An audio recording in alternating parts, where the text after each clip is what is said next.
ਸਾਹਿਬ ਜੀ।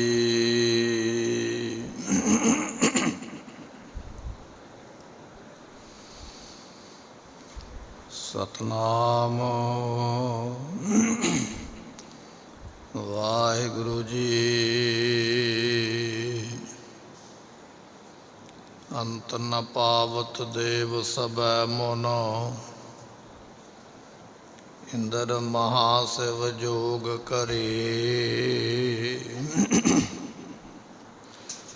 ਤੁਨ ਬੇਦ ਬਰੰਚ ਵਿਚਾਰ ਰਹਿਓ, ਹਰ ਜਾਪ ਨ ਛੱਡਿਓ ਏਕ ਘਰੀ। ਮਥੁਰਾ ਜਨ ਕਉ ਪ੍ਰਭ ਦੀਨ ਦਿਆਲ ਹੈ, ਸੰਗਤ ਸ੍ਰਿਸ਼ਟ ਨਿਹਾਲ ਕਰੀ। ਰਾਮਦਾਸ ਗੁਰੂ ਜਗ ਤਾਰਨ ਕੋ, ਗੁਰ ਜੋਤ ਅਰਜੁਨ ਮਾਹੇ ਧਰੀ। ਰਾਮਦਾਸ ਗੁਰੂ ਜਗ ਤਾਰਨ ਕੋ, ਗੁਰ ਜੋਤ ਅਰਜੁਨ ਮਾਹੇ ਧਰੀ। ਹਉ ਆਇਆ ਦੂਰੋਂ ਚੱਲ ਕੇ, ਮੈਂ ਤਕੀ ਤੋ ਸਰਨਾਏ ਜਿਉ। ਮੈਂ ਆਸਾ ਰਖੀ ਚਿਤ ਮੈਂ, ਮੇਰਾ ਸਭੋ ਦੁਖ ਗਵਾਏ ਜਿਉ। ਸੁਖਾਉ ਟਲ ਗੁਰ ਸੇਵੀਐ, ਐਨਸ ਸਹਿਜ ਸੁਭਾਏ। ਦਰਸ਼ਨ ਪਰਸੈ ਗੁਰੂ ਕੈ, ਜਨਮ ਮਰਨ ਦੁਖ ਜਾਏ। ਹੋਵੈ ਸਿਫਤ ਖਸਮਦੀ, ਨੂਰ ਅਰਸੋਂ ਕੁਰਸੋਂ ਝਟੀਐ।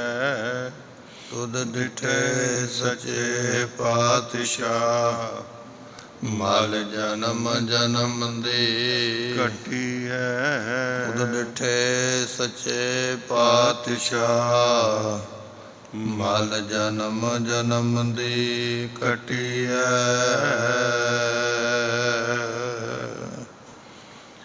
ਸਤਨਾਮ ਸ੍ਰੀ ਵਾਹਿਗੁਰੂ ਸਾਹਿਬ ਜੀਓ। ਮਾਲੀ ਗੌੜਾ ਮਹਲਾ ਪੰਜਵਾ। ਇਹੀ ਹਮਾਰਾ ਸਫਲ ਕਾਜ, ਆਪਣੇ ਦਾਸ ਕੋ ਲਿਹੋ ਨਿਵਾਜ। ਇਹੀ ਹਮਾਰਾ ਸਫਲ ਕਾਜ। ਵਾਹਿਗੁਰੂ ਜੀ ਕਾ ਖਾਲਸਾ, ਵਾਹਿਗੁਰੂ ਜੀ ਕੀ ਫਤਿਹ। ਜੁਗੋ ਜੁਗ ਅਟਲ, ਚਵਰ ਤਖਤ ਸਿੰਘਾਸਨ ਦੇ ਮਾਲਕ ਸਤਿਗੁਰੂ ਗੁਰੂ ਗ੍ਰੰਥ ਸਾਹਿਬ ਜੀਆਂ ਦੀ ਪਵਿੱਤਰ ਪਾਵਨ ਹਜ਼ੂਰੀ ਅੰਦਰ ਜੁੜ ਮਿਲ ਕਰਕੇ ਬੈਠੀ ਹੋਈ ਗੁਰੂ ਪਿਆਰੀ, ਗੁਰੂ ਸਵਾਰੀ ਖਾਲਸਾ ਸਾਧ ਸੰਗਤ ਜੀਓ। ਸਤਿਗੁਰੂ ਕਿਰਪਾ ਕਰਕੇ ਅੰਮ੍ਰਿਤ ਵੇਲੇ ਤੋਂ ਪ੍ਰਕਾਸ਼ਮਾਨ ਹੋ ਕਰਕੇ ਦਰਸ਼ਨਾਂ ਦੀ ਦਾਤ ਬਖਸ਼ਿਸ਼ ਕਰ ਰਹੇ ਨੇ। ਇਸ ਵੇਲੇ ਸਤਿਗੁਰੂ ਜੀ ਸਾਨੂੰ ਗੁਰਬਾਣੀ ਦੀ ਕਥਾ ਦੇ ਨਾਲ ਨਿਹਾਲ ਕਰਦੇ। ਆਓ ਕੁਝ ਸਮੇਂ ਵਾਸਤੇ ਆਪਣੇ ਮਨ ਦੇ ਧਿਆਨ ਨੂੰ ਟਿਕਾਈਏ, ਸਤਿਗੁਰਾਂ ਦੇ ਅੰਮ੍ਰਿਤ ਬਚਨ ਸਰਵਣ ਕਰੀਏ। ਮਿਲ ਕੇ ਆਖੀਏ ਸਤਨਾਮ ਸ੍ਰੀ ਵਾਹਿਗੁਰੂ ਸਾਹਿਬ ਜੀ। ਸਤਨਾਮ ਸ੍ਰੀ ਵਾਹਿਗੁਰੂ ਸਾਹਿਬ ਜੀਓ। ਮਾਲੀ ਗੌੜਾ ਮਹਲਾ ਪੰਜਵਾ।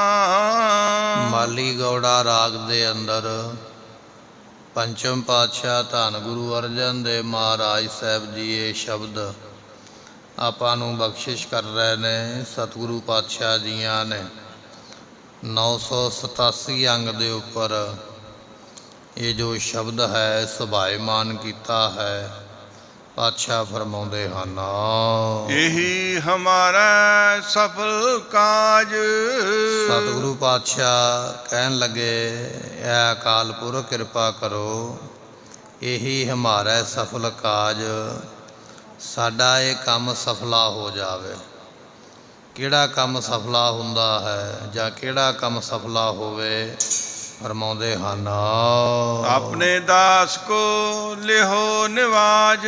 ਆਪਣੇ ਦਾਸ ਨੂੰ ਮਹਾਰਾਜ ਨਿਵਾਜ ਲਵੋ, ਵਡਿਆ ਲਵੋ, ਕਿਰਪਾ ਕਰਕੇ ਵਡਿਆਈ ਬਖਸ਼ਿਸ਼ ਕਰੋ, ਇਹ ਸਾਨੂੰ ਦਾਤ ਦੇਣਾ ਕਰੋ। ਰਹਾਉ ਚਰਨ ਸੰਤ ਹੈ ਮਾਥ ਮੋਰ। ਜੋ ਆਪ ਜੀ ਦੇ ਨਾਮ ਜਪਣ ਵਾਲੇ ਗੁਰਮੁਖ ਸੰਤ ਹਨ, ਉਹਨਾਂ ਸੰਤਾਂ ਦੇ ਚਰਨਾਂ ਦੇ ਉੱਪਰ ਮੇਰਾ ਮੱਥਾ ਹੋਵੇ।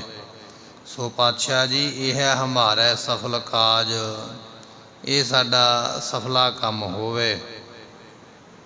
ਸੋ ਸਫਲਾ ਕੰਮ ਕੀ ਹੋਵੇ ਕਿ ਆਪ ਜੀ ਦੇ ਜਿਹੜੇ ਸਾਧੂ ਨੇ ਗੁਰਮੁਖ, ਉਹਨਾਂ ਦੇ ਚਰਨਾਂ ਦੇ ਉੱਪਰ ਮੇਰਾ ਸੀਸ ਝੁਕੇ, ਐਸੇ ਸਾਧੂਆਂ ਦੇ ਚਰਨ ਮਿਲ ਜਾਣ। ਪਾਤਸ਼ਾਹ ਜੀ, ਇਹ ਹੈ ਹਮਾਰਾ ਸਫਲ ਕਾਜ, ਇਹੋ ਹੀ ਸਾਡਾ ਕਾਰਜ ਸਫਲਾ ਹੋ ਜਾਵੇ ਕਿ ਆਪ ਜੀ ਦੇ ਪਵਿੱਤਰ ਸੰਤਾਂ ਦੇ ਨਾਮ ਜਪਣ ਵਾਲਿਆਂ ਦੇ ਚਰਨਾਂ ਦੇ ਉੱਪਰ ਮੇਰਾ ਮੱਥਾ ਜਾ ਕੇ ਲੱਗ ਜਾਵੇ। ਇਸ ਤਰ੍ਹਾਂ ਦੀ ਦਾਤ ਮਿਲੇ। ਨੈਣ ਦਰਸ ਪੇਖੋ ਨਿਸਪੋਰ। ਮੈਂ ਇਹਨਾਂ ਨੇਤਰਾਂ ਦੇ ਨਾਲ ਦਿਨੇ ਤੇ ਰਾਤ ਸਾਧੂਆਂ ਦਾ ਦਰਸ਼ਨ ਕਰਾਂ। ਇਹੀ ਹਮਾਰਾ ਸਫਲ ਕਾਜ, ਇਹੋ ਹੀ ਹੈ ਸਫਲਾ ਕੰਮ ਕਿ ਇਹਨਾਂ ਨੇਤਰਾਂ ਦੇ ਨਾਲ ਸਤਿਗੁਰੂ ਮੈਂ ਦਿਨੇ ਰਾਤ ਆਪ ਜੀ ਦੇ ਦਰਸ਼ਨ ਕਰਾਂ। ਇਹਨਾਂ ਨੇਤਰਾਂ ਦੇ ਨਾਲ ਮੈਂ ਗੁਰਬਾਣੀ ਪੜ੍ਹਾਂ। ਇਹਨਾਂ ਨੇਤਰਾਂ ਦੇ ਨਾਲ ਮੈਂ ਗੁਰੂ ਗ੍ਰੰਥ ਸਾਹਿਬ ਦਾ ਦਿਦਾਰਾ ਕਰਾਂ। ਪਾਤਸ਼ਾਹ ਜੀ, ਇਸ ਤਰ੍ਹਾਂ ਦੀ ਕਿਰਪਾ ਕਰੋ।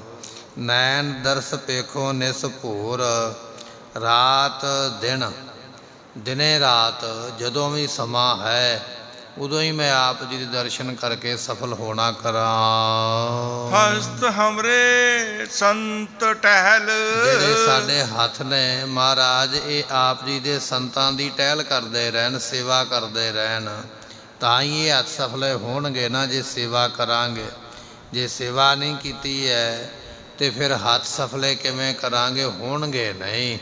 ਸੋ ਪਾਤਸ਼ਾਹ ਕਿਰਪਾ ਕਰੋ, ਇਹੀ ਹਮਾਰਾ ਸਫਲ ਕਾਜ, ਸਾਡਾ ਇਹ ਕੰਮ ਸਫਲਾ ਕਰ ਦਿਓ ਕਿ ਅਸੀਂ ਹੱਥਾਂ ਨਾਲ ਤੁਹਾਡੇ ਦਰ ਦੀ ਸੇਵਾ ਕਰ ਸਕੀਏ।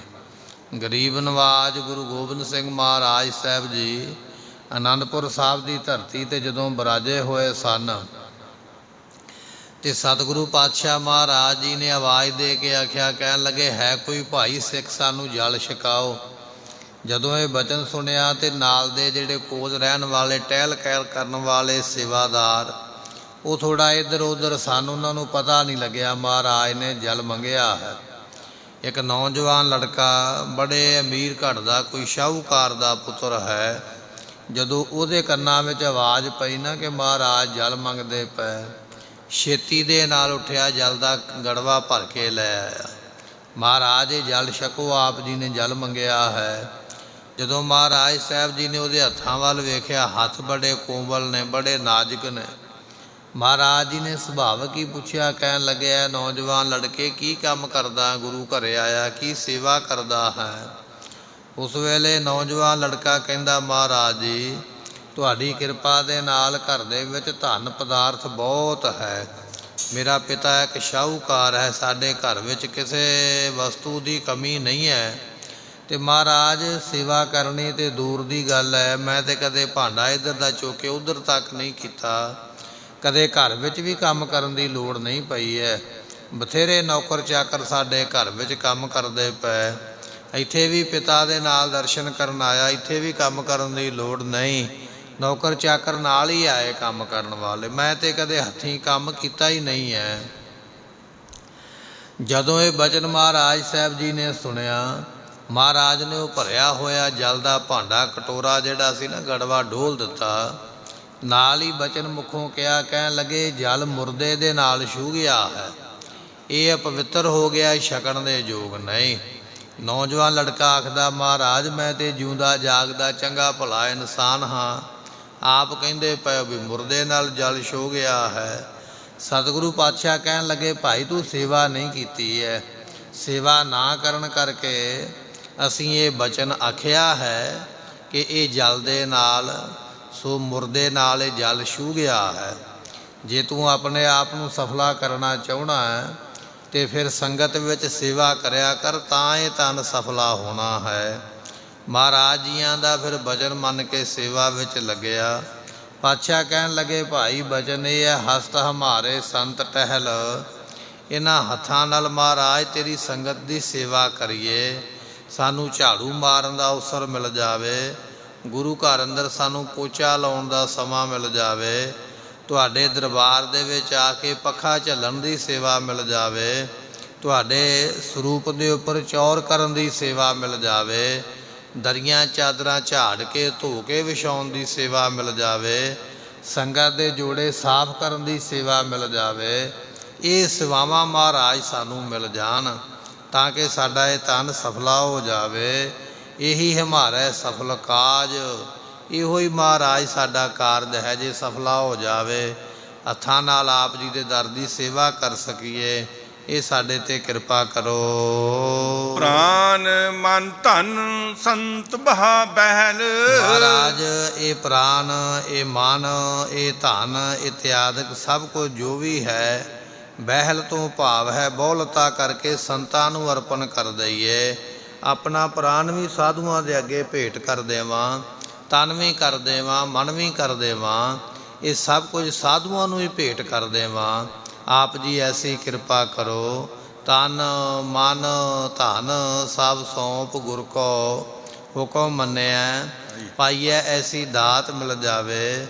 ਜੋ ਮਹਾਰਾਜ ਸਾਹਿਬ ਜੀ ਦਾ ਬਚਨ ਹੈ, ਕੋਈ ਜਨ ਹਰਿ ਸਿਉ ਦੇਵੈ, ਜੋਰ ਚਰਨ ਗਹੋਂ ਬਕੋ ਸੁਭ ਰਸਨਾ ਦੀਜੈ, ਪ੍ਰਾਨ ਅਕੋਰ ਸਭ ਕੁਝ ਹੀ ਭੇਟ ਕਰ ਦੇਵਾਂ ਗੁਰੂ ਦੇ ਉੱਪਰੋਂ, ਜੇ ਕਰਕੇ ਮੇਰਾ ਇਹ ਤਨ ਇਹ ਸਰੀਰ ਸਫਲਾ ਹੋਣ ਦੀ ਸਤਿਗੁਰੂ ਕਿਰਪਾ ਕਰ ਦੇਣ, ਐਸੀ ਦਾਤ ਮਿਲਣਾ ਕਰੇ। ਫਿਰ ਫਰਮਾਉਂਦੇ ਹਨ ਪ੍ਰਾਨ ਮਨ ਧਨ ਸੰਤ ਬਹਿਲ, ਮੈਂ ਆਪਣਾ ਪ੍ਰਾਨ ਮਨ ਧਨ ਸਾਧੂਆਂ ਨੂੰ ਭੇਟ ਕਰਕੇ ਤੇ ਸਾਧੂਆਂ ਦੇ ਚੜ੍ਹਨ ਵਾਸਤੇ ਬਹਿਲ ਕਹੀਏ ਗੱਡੀ ਅਰਪਣ ਕਰ ਦੇਵਾਂ। ਗੱਡਾ ਬਣਾ ਕੇ ਉਸ ਗੱਡੇ ਦੇ ਅੱਗੇ ਸੋਹਣੇ ਬੈਲ ਜੋੜ ਕੇ ਸਾਧੂ ਸੰਤਾਂ ਦੇ ਆਉਣ ਜਾਣ ਦੀ ਸਵਾਰੀ ਮਹਾਰਾਜ ਬਣਾ ਦੇਵਾਂ। ਐਸੀ ਆਪ ਕਿਰਪਾ ਕਰੋ, ਐਸੀ ਸੇਵਾ ਨੂੰ ਕਰਨਾ ਕਰਾਂ। ਸੰਤ ਸੰਗ ਮੇਰੇ ਮਨ ਕੀ ਪ੍ਰੀਤ, ਮਹਾਰਾਜ ਕਿਰਪਾ ਕਰੋ ਮੇਰੇ ਜਿਹੜੇ ਮਨ ਦੀ ਪ੍ਰੀਤੀ ਹੈ ਉਹ ਸੰਤਾਂ ਦੇ ਨਾਲ ਹੋ ਜਾਵੇ। ਵੈਸੇ ਤੇ ਸਾਡੇ ਮਨ ਦਾ ਪ੍ਰੇਮ ਦੁਨਿਆਵੀ ਰਿਸ਼ਤਿਆਂ ਨਾਲ, ਦੁਨਿਆਵੀ ਪਦਾਰਥਾਂ ਨਾਲ ਹੀ ਹੈ, ਅਸੀਂ ਸੰਸਾਰ ਨਾਲ ਹੀ ਪ੍ਰੀਤੀ ਕਰਦੇ ਹਾਂ। ਮਹਾਰਾਜ ਮੇਰੇ 'ਤੇ ਕਿਰਪਾ ਇਹ ਹੋਵੇ, ਮੇਰਾ ਮਨ ਕਰਕੇ ਪ੍ਰੇਮ ਤੇਰੇ ਸਾਧੂਆਂ ਨਾਲ ਪੈ ਜਾਵੇ, ਐਸੀ ਪ੍ਰੀਤੀ ਹੋ ਜਾਵੇ, ਐਸੀ ਮੰਗ ਗੋਬਿੰਦ ਤੇ। ਸੋ ਮਹਾਰਾਜ ਇਸ ਤਰ੍ਹਾਂ ਦੀ ਤੁਹਾਡੇ ਕੋਲੋਂ ਮੰਗ ਕਰਦੇ ਹਾਂ। ਟਹਿਲ ਸੰਤਨ ਕੀ ਸੰਗ ਸਾਧੂ ਕਾ, ਹਰ ਨਾਮਾ ਜਾਪ ਪਰਮ ਗਤੇ। ਪਾਤਸ਼ਾਹ ਐਸੀ ਦਾਤ ਮਿਲੇ, ਮੈਂ ਆਪ ਜੀ ਦੇ ਸੰਤਾਂ ਦੇ ਨਾਲ ਪ੍ਰੇਮ ਕਰਨਾ ਕਰਾਂ। ਸੰਤ ਗੁਣ ਬਸੈ ਮੇਰਾ ਚੀਤ, ਮਹਾਰਾਜ ਜਿਹੜੇ ਸਾਧੂਆਂ ਦੇ ਵਿੱਚ ਸ਼ੁਭ ਗੁਣ ਹੋਇਆ ਕਰਦੇ ਨਾ, ਸਤ ਸੰਤੋਖ ਦਇਆ ਧਰਮ, ਇਹ ਸਾਰੇ ਗੁਣ ਜਿਹੜੇ ਨੇ ਮਹਾਰਾਜ ਸਾਹਿਬ ਜੀ ਸੰਤਾਂ ਵਾਲੇ ਗੁਣ, ਇਹ ਮੇਰੇ ਚਿੱਤ ਵਿੱਚ ਵੀ ਆ ਕੇ ਵਸ ਜਾਣ। ਕਿਉਂਕਿ ਬਚਨ ਹੈ ਜੈਸੀ ਜੈਸੀ ਸੰਗਤ ਤੈਸੀ ਰੰਗਤ ਹੋ ਜਾਂਦੀ ਹੈ। ਜੇ ਮੈਂ ਸਾਧੂਆਂ ਦੀ ਸੰਗਤ ਵਿੱਚ ਬੈਠਾਂਗਾ ਤੇ ਸਾਧੂ ਨਾਮ ਜਪਣਗੇ ਤੇ ਉਹਨਾਂ ਵੱਲ ਵੇਖ ਕੇ ਮੈਂ ਵੀ ਨਾਮ ਜਪਾਂਗਾ। ਜੇ ਸਾਧੂ ਪਰਉਪਕਾਰ ਸੁਭਾਅ ਰੱਖਦੇ ਉਹਨਾਂ ਵੱਲ ਵੇਖ ਕੇ ਮੇਰਾ ਵੀ ਪਰਉਪਕਾਰ ਸੁਭਾਅ ਬਣੇਗਾ। ਇਸ ਤਰ੍ਹਾਂ ਤੇਰੇ ਜਿਹੜੇ ਸੰਤ ਨੇ ਸਾਧੂ, ਉਹਨਾਂ ਵਰਗਾ ਮੇਰਾ ਵੀ ਸੁਭਾਅ ਹੋ ਜਾਵੇ, ਉਹਨਾਂ ਵਾਲੇ ਗੁਣ ਮੇਰੇ ਵਿੱਚ ਵੀ ਆ ਜਾਣ, ਮੈਂ ਵੀ ਉਹਨਾਂ ਵਰਗਾ ਹੀ ਬਣ ਜਾਵਾਂ। ਐਸੀ ਕਿਰਪਾ ਕਰੋ। ਸੰਤ ਆਗਿਆ ਮਨ ਹੈ ਮੀਠ, ਆਪ ਜੀ ਦੇ ਜਿਹੜੇ ਸੰਤ ਨੇ ਉਹਨਾਂ ਦੀ ਆਗਿਆ ਮੈਨੂੰ ਮਨ ਨੂੰ ਮਿੱਠੀ ਲੱਗੇ, ਪਿਆਰੀ ਲੱਗੇ। ਕਿ ਜੇ ਕੋਈ ਸਾਧੂ ਆਗਿਆ ਕਰ ਦੇਵੇ ਨਾ, ਹੁਕਮ ਕਰ ਦੇਵੇ ਵੀ ਜਾ ਭਾਈ ਫਲਾਣਾ ਸਿਆ ਆਹ ਕੰਮ ਕਰ, ਤੇ ਉਹ ਕੰਮ ਕਰਨ ਵਾਸਤੇ ਮੈਨੂੰ ਚੰਗਾ ਲੱਗੇ, ਮੇਰੇ ਮਨ ਨੂੰ ਪ੍ਰਸੰਨਤਾ ਹੋਵੇ ਵੀ ਸਾਧੂ ਨੇ ਕੰਮ ਕਿਹਾ ਤੇ ਕਰਨਾ ਹੈ। ਮੈਂ ਕਦੇ ਵੀ ਨਾ ਨੁਕਰ ਨਾ ਕਰਾਂ, ਕਦੇ ਵੀ ਨਫ਼ਰਤ ਵਾਲਾ ਬਚਨ ਮੇਰੇ ਮਨ ਵਿੱਚ ਨਾ ਆਵੇ। ਕਿ ਇਹ ਸਾਧੂ ਆਪ ਤੇ ਵਿਹਲਾ ਹੀ ਹੈ ਤੇ ਮੈਨੂੰ ਕੰਮ ਇਸ ਨੇ ਦੱਸ ਛੱਡਿਆ ਹੈ। ਮਹਾਰਾਜ ਇਸ ਤਰ੍ਹਾਂ ਦੀ ਭਾਵਨਾ ਨਾ ਬਣੇ।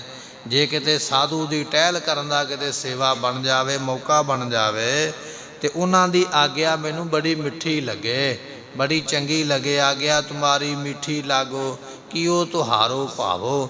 ਤੁਹਾਡਾ ਕੀਤਾ ਚੰਗਾ ਲੱਗੇ ਤੇ ਮਹਾਰਾਜ ਤੁਹਾਡੀ ਆਗਿਆ ਮਨ ਨੂੰ ਮਿੱਠੀ ਲੱਗਣਾ ਕਰੇ। ਮੇਰਾ ਕਮਲ ਬਿਕਸੈ ਸੰਤ ਡੀਠ, ਸਾਧੂਆਂ ਦੇ ਦਰਸ਼ਨ ਕਰਕੇ ਮੇਰਾ ਹਿਰਦਾ ਕਮਲ ਖਿੜ ਜਾਵੇ। ਬਾਣੀ ਦਾ ਬਚਨ ਸੀਗਾ, ਇਹੀ ਹਮਾਰਾ ਸਫਲ ਕਾਜ। ਮਹਾਰਾਜ ਇਹ ਸਾਡਾ ਕੰਮ ਸਫਲਾ ਕਰੋ ਕਿ ਆਪ ਜੀ ਦੇ ਸਾਧੂਆਂ ਦਾ ਦਿਦਾਰਾ ਕਰਕੇ ਮੇਰਾ ਹਿਰਦਾ ਕਮਲ ਖਿੜ ਜਾਵੇ। ਮਹਾਰਾਜ ਹਿਰਦਾ ਖੁਸ਼ ਹੀ ਹੋ ਜਾਵੇ ਤੁਹਾਡੇ ਸਾਧੂਆਂ ਦੇ ਦਰਸ਼ਨ ਕਰਕੇ, ਮਿਲਾਪ ਕਰਕੇ ਐਸੀ ਦਾਤ ਮਿਲਣਾ ਕਰੇ। ਸੰਤ ਸੰਗ ਮੇਰਾ ਹੋਏ ਨਿਵਾਸ, ਜਿਹੜੇ ਆਪ ਜੀ ਦੇ ਸੰਤ ਨੇ ਨਾਮ ਜਪਣ ਵਾਲੇ, ਪਾਤਸ਼ਾਹ ਕਿਰਪਾ ਹੋਵੇ ਉਹਨਾਂ ਦੀ ਸੰਗਤ ਵਿੱਚ ਮੇਰਾ ਨਿਵਾਸ ਹੋ ਜਾਵੇ। ਸੰਤ ਸੰਗ, ਜਿਹੜੇ ਸੰਤ ਨੇ ਜਿਨ੍ਹਾਂ ਦਾ ਮਨ ਸ਼ਾਂਤ ਹੋ ਚੁੱਕਿਆ ਹੈ ਉਹਨਾਂ ਨੂੰ ਸੰਤ ਆਖਿਆ ਹੈ। ਐਸੇ ਸੰਤਾਂ ਦੀ ਸੰਗਤ ਵਿੱਚ ਮੇਰੇ ਮਨ ਦਾ ਨਿਵਾਸ ਹੋਵੇ, ਮੇਰਾ ਮਨ ਉਹਨਾਂ ਸੰਤਾਂ ਦੀ ਸੰਗਤ ਵਿੱਚ ਹੀ ਰਵੇ। ਇਸ ਤਰ੍ਹਾਂ ਦੀ ਆਪ ਦਾਤ ਦੇਣਾ ਕਰੋ। ਸੰਤਨ ਕੀ ਮੋਹੇ ਬਹੁਤ ਪਿਆਸ, ਸੰਤਾਂ ਦੇ ਦਰਸ਼ਨਾਂ ਦੀ ਬਹੁਤੀ ਪਿਆਸਾ ਮਨ ਨੂੰ ਲੱਗੀ ਰਵੇ। ਜਿਵੇਂ ਪਾਣੀ ਦੀ ਪਿਆਸ ਲੱਗੇ ਤੇ ਆਪਾਂ ਭੱਜ ਕੇ ਪਾਣੀ ਦੇ ਕੋਲ ਜਾਈਦਾ ਹੈ, ਮਹਾਰਾਜ ਇਸ ਤਰ੍ਹਾਂ ਤੇਰੇ ਸਾਧੂਆਂ ਦੇ ਦਰਸ਼ਨਾਂ ਦੀ ਪਿਆਸ ਲੱਗ ਜਾਵੇ ਤਾਂ ਕਿ ਮੈਂ ਦੌੜ ਦੌੜ ਕੇ ਉਹਨਾਂ ਦੀ ਸੇਵਾ ਵਿੱਚ, ਉਹਨਾਂ ਦੀ ਸੰਗਤ ਵਿੱਚ ਚਲੇ ਜਾਵਾਂ। ਐਸੀ ਦਾਤ ਮਹਾਰਾਜ ਦਿਓ ਕਿ ਆਪ ਜੀ ਦੇ ਸੰਤ ਜਿਹੜੇ ਸਾਧੂ ਨੇ ਨਾਮ ਜਪਣ ਵਾਲੇ, ਉਹਨਾਂ ਦੇ ਦਰਸ਼ਨਾਂ ਦੀ ਪਿਆਸ ਮੇਰੇ ਮਨ ਵਿੱਚ ਲੱਗੀ ਰਵੇ ਤਾਂ ਕਿ ਮੈਂ ਉਹਨਾਂ ਦੇ ਦਰਸ਼ਨ ਕਰ ਲੈਣਾ ਕਰਾਂ। ਸੰਤ ਬਚਨ ਮੇਰਾ ਮਨੈ ਮੰਤ, ਜੋ ਸਾਧੂਆਂ ਦੇ ਸ਼ੁਭ ਵਚਨ ਹਨ ਉਹ ਮੇਰੇ ਮਨ ਵਿੱਚ ਮੰਤਰ ਰੂਪ ਹੋ ਕੇ ਪ੍ਰਾਪਤ ਹੋਣ। ਜਿਵੇਂ ਗੁਰਮੁਖੋ ਮੰਤਰ ਪੜ੍ਹਨ ਦੇ ਨਾਲ ਸਾਰੇ ਕਾਰਜ ਸਿੱਧ ਹੋ ਜਾਂਦੇ, ਮੰਤਰ ਪੜ੍ਹ ਕੇ ਸਾਰੇ ਕਾਰਜ ਸਫਲੇ ਹੋ ਜਾਂਦੇ। ਇਸ ਤਰੀਕੇ ਦੇ ਨਾਲ ਮਹਾਰਾਜ ਜਿਹੜਾ ਮੇਰਾ ਮਨ ਹੈ ਨਾ, ਸੱਪ ਦੇ ਵਾਂਗ ਹਰ ਵੇਲੇ ਦੌੜਨ ਵਾਲਾ, ਤੇ ਸੱਪ ਨੂੰ ਵੀ ਤੇ ਮੰਤਰ ਪੜ੍ਹ ਕੇ ਜਿਹੜਾ ਹੈ ਕੀ ਲਿਆ ਜਾ ਸਕਦਾ ਹੈ। ਤੇਰੇ ਨਾਮ ਦਾ ਮੰਤਰ ਪੜ੍ਹ ਕੇ ਇਹ ਮਨ ਰੂਪੀ ਸੱਪ ਨੂੰ ਮਹਾਰਾਜ ਮੈਂ ਕੀ ਲਵਾਂ। ਤੇਰੇ ਨਾਮ ਦਾ ਮੰਤਰ ਮੇਰੇ ਮਨ ਨੂੰ ਚੰਗਾ ਲੱਗੇ, ਜਦੋਂ ਮੈਂ ਮੰਤਰ ਪੜ੍ਹਾਂ ਤੇ ਮਨ ਦੀ ਪ੍ਰਸੰਨਤਾ ਉਹਦੇ ਵਿੱਚ ਹੋਵੇ। ਇਸ ਤਰ੍ਹਾਂ ਦੀ ਆਪ ਦਾਤ ਦੇਣਾ ਕਰੋ। ਸੰਤ ਪ੍ਰਸਾਦ ਮੇਰੇ ਬਿਖੈ ਹੰਤ, ਸਤਿਗੁਰੂ ਪਾਤਸ਼ਾਹ ਬਚਨ ਬਖਸ਼ਿਸ਼ ਕਰਦੇ ਕਹਿਣ ਲੱਗੇ, ਸੰਤ ਜਿਹੜੇ ਹਨ ਉਹਨਾਂ ਦੀ ਪ੍ਰਸਾਦ ਕਿਰਪਾ ਕਰਕੇ ਮੇਰੇ ਮਨ ਦੇ ਵਿੱਚੋਂ ਜਿਹੜੇ ਵਿਸ਼ੇ ਵਿਕਾਰ ਨੇ ਹੰਤ ਕਹੀਏ ਨਾਸ ਹੋ ਜਾਣ। ਗੁਰਮੁਖੋ ਇਹ ਮਨ ਜਿਹੜਾ ਹੈ ਨਾ, ਇਹ ਹਰ ਵੇਲੇ ਫੁਰਨਾ ਕਰਦਾ ਹੈ, ਕਦੇ ਕਾਮ ਦਾ, ਕ੍ਰੋਧ ਦਾ, ਲੋਭ ਦਾ, ਮੋਹ ਦਾ, ਹੰਕਾਰ ਦਾ। ਇਹਦੇ ਵਿੱਚ ਕੋਈ ਉਮਰਾਂ ਦੀ ਸੀਮਾ ਨਹੀਂ ਹੈ ਕਿ ਇਸ ਉਮਰਾਂ ਦੇ ਵਿੱਚ ਇਹ ਫੁਰਨੇ ਆਉਣਗੇ ਤੇ ਇਸ ਉਮਰਾਂ ਦੇ ਵਿੱਚ ਰੁਕ ਜਾਣਗੇ। ਨਹੀਂ, ਇਹ ਕੋਈ ਪਤਾ ਨਹੀਂ ਹੈ ਕਿਹੜੇ ਸਮੇਂ ਕਦੋਂ ਕਿਹੜਾ ਫੁਰਨਾ ਆ ਜਾਣਾ ਹੈ। ਮਹਾਰਾਜ ਇਹ ਜਿਹੜੇ ਫੁਰਨੇ ਉੱਠਦੇ ਪਏ ਵਿਕਾਰਾਂ ਦੇ, ਕਿਰਪਾ ਕਰੋ ਵੀ ਇਹ ਵਿਕਾਰਾਂ ਦੇ ਫੁਰਨੇ ਹੰਤ ਕਹੀਏ ਨਾਸ ਹੀ ਹੋ ਜਾਣ। ਕਦੇ ਐਸਾ ਫੁਰਨਾ ਆਵੇ ਹੀ ਨਾ ਮਨ ਦੇ ਵਿੱਚ, ਐਸੀ ਆਪ ਕਿਰਪਾ ਕਰੋ। ਸੰਤ ਪ੍ਰਸਾਦ ਮੇਰਾ ਬਿਖੈ ਹੰਤ, ਸੰਤਾਂ ਦੀ ਕਿਰਪਾ ਦੇ ਨਾਲ ਵਿਸ਼ੇ ਵਿਕਾਰ ਮਨ ਵਿੱਚੋਂ ਹੀ ਖਤਮ ਹੋ ਜਾਣ, ਕਦੇ ਸੰਕਲਪ ਹੀ ਨਾ ਆਵੇ। ਐਸੀ ਦਾਤ ਆਪ ਦੇਣਾ ਕਰੋ। ਮੁਕਤ ਜੁਗਤ ਇਹਾ ਨਿਧਾਨ, ਸਤਿਗੁਰੂ ਬਚਨ ਬਖਸ਼ਿਸ਼ ਕਰਦੇ ਕਹਿਣ ਲੱਗੇ, ਜੋ ਮੁਕਤੀ ਦੀ ਜੁਗਤੀ ਹੈ ਅਤੇ ਜੋ ਭੁਗਤੀ ਦੀ ਜੁਗਤੀ ਹੈ, ਇਹੋ ਹੀ ਨਾਮ ਸਾਰੀਆਂ ਨਿਧੀਆਂ ਦਾ ਖਜ਼ਾਨਾ ਹੈ। ਮੁਕਤੀ ਕਿਵੇਂ ਮਿਲਣੀ ਹੈ, ਇਹ ਵੀ ਨਾਮ ਨੇ ਦੇਣੀ ਹੈ। ਭੁਗਤ ਪਦਾਰਥ ਕਿਵੇਂ ਮਿਲਣਾ ਹੈ, ਇਹ ਵੀ ਨਾਮ ਨੇ ਹੀ ਦੇਣਾ ਹੈ। ਅਤੇ ਪਦਾਰਥ ਵਿੱਚ ਰਹਿੰਦਿਆਂ ਹੋਇਆਂ ਮੁਕਤੀ ਕਿਵੇਂ ਲੈਣੀ ਹੈ, ਇਹ ਵੀ ਜੁਗਤੀ ਨਾਮ ਨੇ ਹੀ ਦੇਣੀ ਹੈ। ਮਹਾਰਾਜ ਆਪਣਾ ਨਾਮ ਐਸਾ ਬਖਸ਼ਿਸ਼ ਕਰ ਦਿਓ ਕਿ ਉਸ ਨਾਮ ਨੂੰ ਜਪ ਕੇ ਮੈਨੂੰ ਇਹ ਸਮਝ ਪੈ ਜਾਵੇ ਕਿ ਮੁਕਤ ਕਿਵੇਂ ਹੋਣਾ ਹੈ। ਉਹ ਜੁਗਤੀ ਮੈਨੂੰ ਲੱਭ ਜਾਵੇ ਕਿ ਦੁਨੀਆ ਦੇ ਪਦਾਰਥ ਕਿਵੇਂ ਮਿਲਣੇ ਨੇ, ਉਹ ਜੁਗਤੀ ਲੱਭ ਜਾਵੇ। ਐਸੀ ਆਪ ਨਾਮ ਦੀ ਦਾਤ ਦੇਣਾ ਕਰੋ। ਪ੍ਰਭ ਦਿਆਲ ਮੋਹੇ ਦੇਵੋ ਦਾਨ, ਸਤਿਗੁਰੂ ਆਪ ਬੜੇ ਭਾਰੇ ਦਿਆਲੂ ਹੋ, ਦਿਆਲਤਾ ਕਰਨ ਵਾਲੇ ਹੋ। ਐਸਾ ਦਾਨ ਮੈਨੂੰ ਦੇਣਾ ਕਰੋ ਜਿਸ ਦਾਨ ਨੂੰ ਪ੍ਰਾਪਤ ਕਰਕੇ ਮੈਂ ਸੰਸਾਰ ਤੋਂ ਸਫਲ ਹੋ ਜਾਵਾਂ। ਕਿਹੜਾ ਦਾਨ ਹੈ? ਉਹ ਨਾਮ ਦਾ ਦਾਨ ਹੈ। ਦਾਨਾ ਕੈ ਸਿਰ ਦਾਨ, ਨਾਮ ਦਾਨ। ਆਪਾਂ ਬਚਨ ਪੜ੍ਹਦੇ ਹਾਂ, ਜਦੋਂ ਅਰਦਾਸ ਕਰਦੇ ਹਾਂ। ਦਾਨ ਬੜੇ ਨੇ ਦੁਨੀਆ ਦੇ ਵਿੱਚ, ਪਰ ਸਭ ਤੋਂ ਵੱਡਾ ਦਾਨ ਜਿਹੜਾ ਹੈ ਉਹ ਨਾਮ ਦਾ ਦਾਨ ਹੈ। ਮਹਾਰਾਜ ਕਿਰਪਾ ਕਰੋ, ਇਸ ਤਰ੍ਹਾਂ ਨਾਮ ਦਾ ਦਾਨ ਮੈਨੂੰ ਬਖਸ਼ਿਸ਼ ਕਰ ਦਿਓ। ਨਾਨਕੋ ਪ੍ਰਭ ਦਇਆ ਧਾਰ। ਸਤਿਗੁਰੂ ਬੇਨਤੀ ਕਰਨ ਦੀ ਜਾਚ ਦੱਸਦੇ ਆ, ਪ੍ਰਮਾਤਮਾ ਕਿਰਪਾ ਕਰਕੇ, ਦਇਆ ਕਰਕੇ ਸਾਡੇ ਤੇ ਕਿਰਪਾ ਦ੍ਰਿਸ਼ਟੀ ਕਰੋ। ਨਾਨਕੋ ਪ੍ਰਭ ਦਇਆ ਧਾਰ। ਗੁਰੂ ਨਾਨਕ ਦੇਵ ਪਾਤਸ਼ਾਹ ਦੇ ਪੰਜਵੇਂ ਸਰੂਪ ਗੁਰੂ ਅਰਜਨ ਦੇਵ ਮਹਾਰਾਜ ਜੀ ਬਚਨ ਬਖਸ਼ਿਸ਼ ਕਰਦੇ ਪਏ।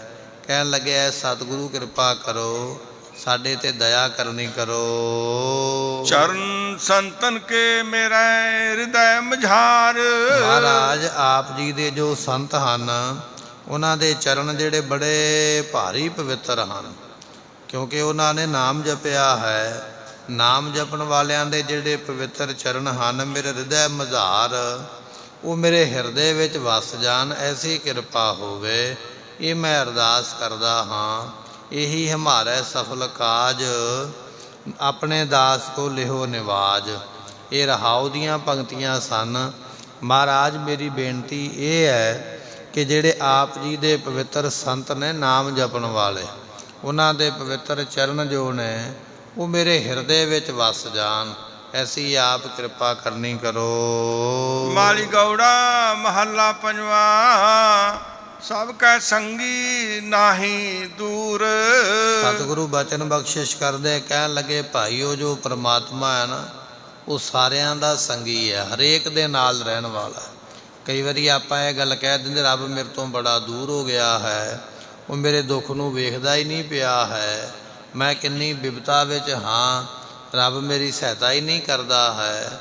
ਪਾਤਸ਼ਾਹ ਕਹਿਣ ਲੱਗੇ, ਭਾਈ ਸਭ ਕੈ ਸੰਗੀ। ਉਹ ਪਰਮਾਤਮਾ ਇਕੱਲਾ ਤੇਰਾ ਹੀ ਸੰਗੀ ਨਹੀਂ ਹੈ। ਜਿੰਨੀ ਸ੍ਰਿਸ਼ਟੀ ਉਸਨੇ ਬਣਾਈ ਹੈ, ਸਾਰਿਆਂ ਦਾ ਹੀ ਉਹ ਸੰਗੀ ਹੈ, ਸਾਰਿਆਂ ਦੇ ਉਹ ਨਾਲ ਰਹਿੰਦਾ ਹੈ।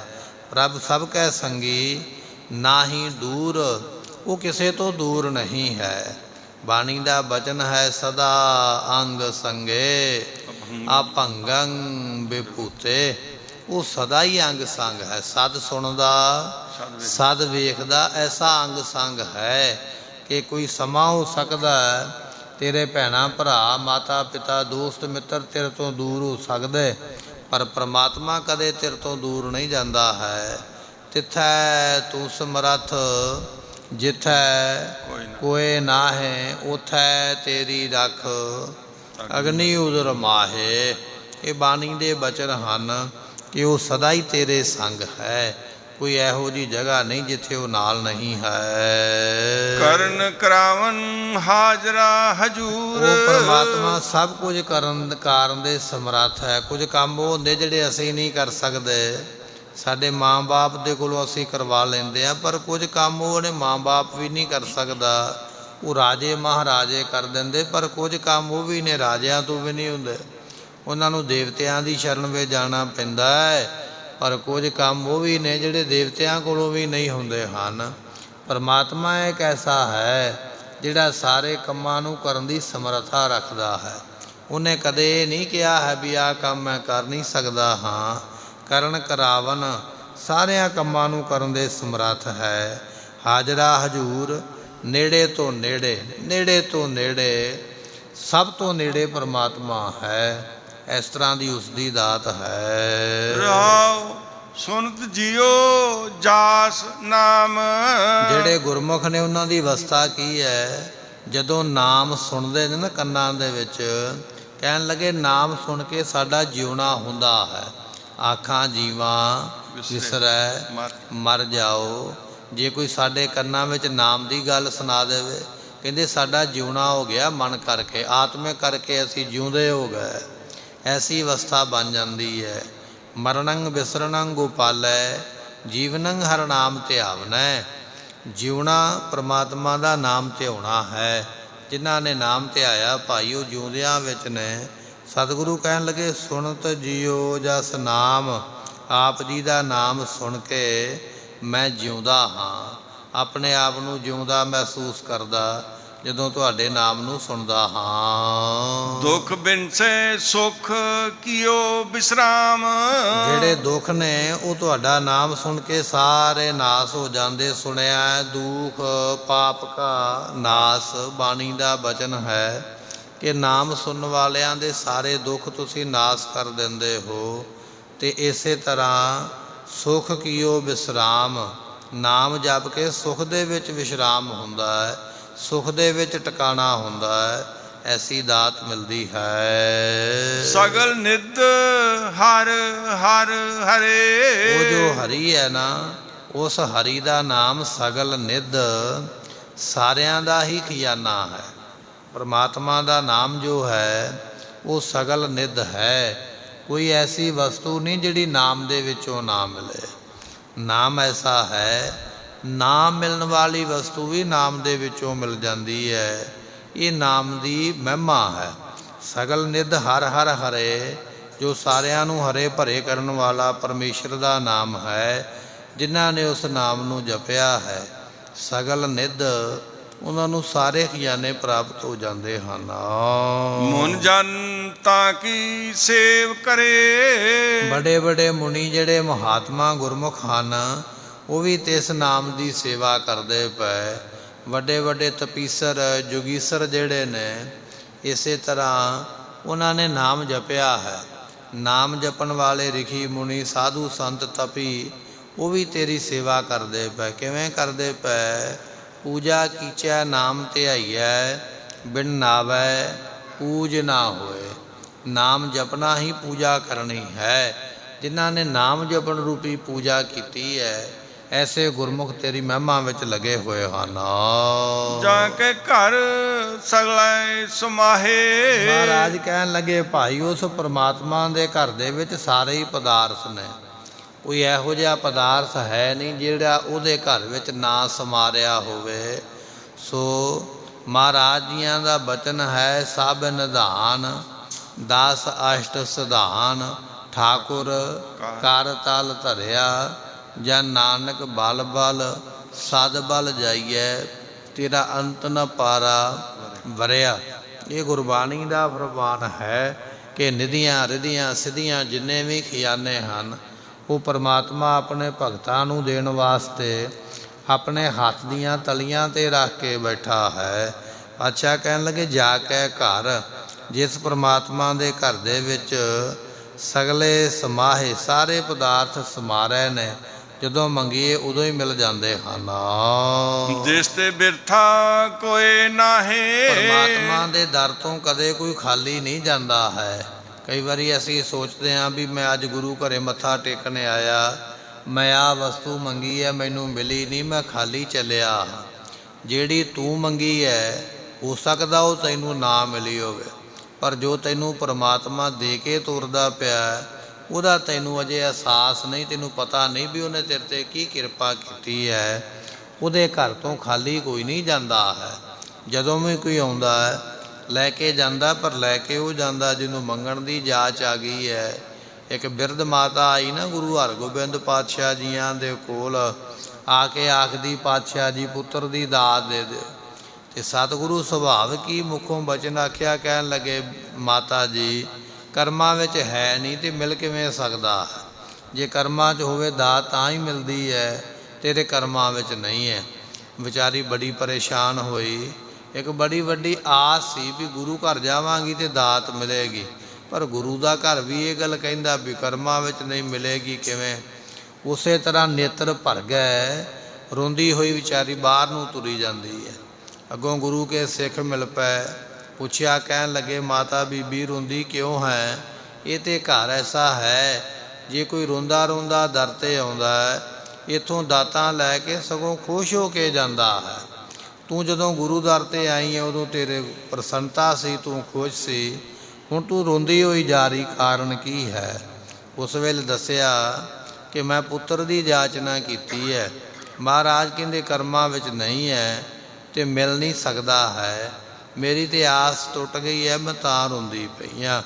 ਉਸ ਗੁਰੂ ਕੇ ਸਿੱਖ ਨੇ ਭਾਈ ਗੁਰਦਾਸ ਜੀਆਂ ਨੇ ਫਿਰ ਬਚਨ ਸਮਝਾਇਆ, ਕਹਿਣ ਲੱਗੇ ਕੋਈ ਗੱਲ ਨਹੀਂ, ਇਹਦਾ ਵੀ ਆਪਾਂ ਹੱਲ ਕਰ ਲਵਾਂਗੇ। ਤੂੰ ਕੱਲ ਨੂੰ ਮੇਰੇ ਕਹਿਣ 'ਤੇ ਫਿਰ ਮਹਾਰਾਜ ਦੇ ਕੋਲ ਆ ਜਾਣਾ ਹੈ। ਅਗਲਾ ਦਿਨ ਆਇਆ, ਮਹਾਰਾਜ ਦੇ ਦਰ 'ਤੇ ਫਿਰ ਉਹੀ ਫਰਿਆਦ ਕੀਤੀ ਹੈ। ਮਹਾਰਾਜ ਨੇ ਵੀ ਜਵਾਬ ਉਹੀ ਦੇ ਦਿੱਤਾ। ਕਹਿਣ ਲੱਗੇ ਕਰਮਾਂ 'ਚ ਲਿਖਿਆ ਹੀ ਨਹੀਂ, ਫਲ ਬਰ ਦਾਤੇ ਨੇ, ਮਿਲ ਕਿਵੇਂ ਸਕਦਾ ਹੈ। ਜਦੋਂ ਇੰਨਾ ਵਚਨ ਹੋਇਆ, ਉਸੇ ਵੇਲੇ ਕਾਗਜ਼ ਅੱਗੇ ਰੱਖ ਕੇ ਆਖਿਆ, ਮਹਾਰਾਜ ਉੱਥੇ ਵੀ ਤੇ ਆਪ ਹੀ ਦਾਤੇ ਬਣ ਕੇ ਲਿਖਦੇ ਪਏ ਹੋ, ਇੱਥੇ ਵੀ ਦਾਤੇ ਆਪ ਹੋ। ਜੇ ਉੱਥੇ ਦਾਤ ਨਹੀਂ ਦਿੱਤੀ, ਮਹਾਰਾਜ ਕਿਰਪਾ ਕਰਕੇ ਇੱਥੇ ਦਾਤ ਦੇ ਦਿਓ। ਬੋਲੇ ਸੋ ਨਿਹਾਲ। ਸਤਿਗੁਰੂ ਪਾਤਸ਼ਾਹ ਮਹਾਰਾਜ ਇਹਦੀ ਜੁਗਤੀ ਵੇਖ ਕੇ, ਇਹਦਾ ਬਚਨ ਸੁਣ ਕੇ ਖੁਸ਼ ਹੋ ਗਏ। ਇੱਕ ਪੁੱਤਰ ਦੀ ਜਾਚਨਾ ਕੀਤੀ ਹੈ, ਉਹ ਵੀ ਆਖਿਆ ਸੀ ਵੀ ਕਰਮਾਂ ਵਿੱਚ ਨਹੀਂ। ਜਦੋਂ ਕਰਮ ਲਿਖਣ ਲੱਗੇ, ਫਿਰ ਇੱਕ ਦੀ ਜਗ੍ਹਾ 'ਤੇ ਇੱਕ ਨਹੀਂ ਲਿਖਿਆ ਹੈ, ਇੱਕ ਦੀ ਜਗ੍ਹਾ 'ਤੇ 7 ਲਿਖ ਕੇ ਨਿਹਾਲ ਕਰ ਦਿੱਤਾ। ਕਿਉਂਕਿ ਜੇਵੜ ਆਪ ਤੇਵੜ ਤੇਰੀ ਦਾਤ, ਉਹ ਵੱਡਾ ਹੈ ਨਾ ਆਪ ਪਰਮੇਸ਼ਰ, ਉਹਦੀਆਂ ਦਾਤਾਂ ਵੱਡੀਆਂ। ਥੋੜ੍ਹੀ ਮੰਗੀ ਹੈ ਤਾਂ ਵੀ ਉਹ ਬਹੁਤੀ ਦੇ ਦਿੰਦਾ ਹੈ। ਮਹਾਰਾਜ ਕਹਿਣ ਲੱਗੇ, ਜਿਸ ਤੇ ਬਿਰਥਾ ਕੋਏ ਨਾ ਹੈ, ਜਿਹਦੇ ਦਰ 'ਤੇ ਆਇਆ ਕਦੇ ਕੋਈ ਖਾਲੀ ਨਹੀਂ ਜਾਂਦਾ ਹੈ, ਐਸੀਆਂ ਦਾਤਾਂ ਦਿੰਦਾ ਹੈ। ਸੋ ਗੁਰਮੁਖੋ ਇਤਿਹਾਸ ਵਿੱਚ ਬਚਨ ਆਉਂਦਾ ਹੈ ਕਿ ਸ਼ਾਹਜਹਾਨ ਬਾਦਸ਼ਾਹ ਦੇ ਜਿਹੜੇ ਵਜ਼ੀਰ ਨੇ ਨਾ, ਉਹ ਗੁਰੂ ਹਰਿ ਰਾਏ ਪਾਤਸ਼ਾਹ ਮਹਾਰਾਜ ਦੇ ਕੋਲ ਆ ਕੇ ਪਹੁੰਚੇ ਕੀਰਤਪੁਰ ਸਾਹਿਬ ਦੀ ਧਰਤੀ 'ਤੇ। ਮਹਾਰਾਜ ਤੁਹਾਡੇ ਬਾਗ ਦੇ ਵਿੱਚ ਖਾਸ ਕਿਸਮ ਦੇ ਲੌਂਗ ਹਨ, ਉਹ ਸਾਨੂੰ ਚਾਹੀਦੇ, ਕਿਰਪਾ ਕਰਕੇ ਹਰੜਾਂ ਇਹ ਤੁਹਾਡੇ ਬਾਗ ਵਿੱਚ ਨੇ, ਚਾਹੀਦੀਆਂ ਨੇ।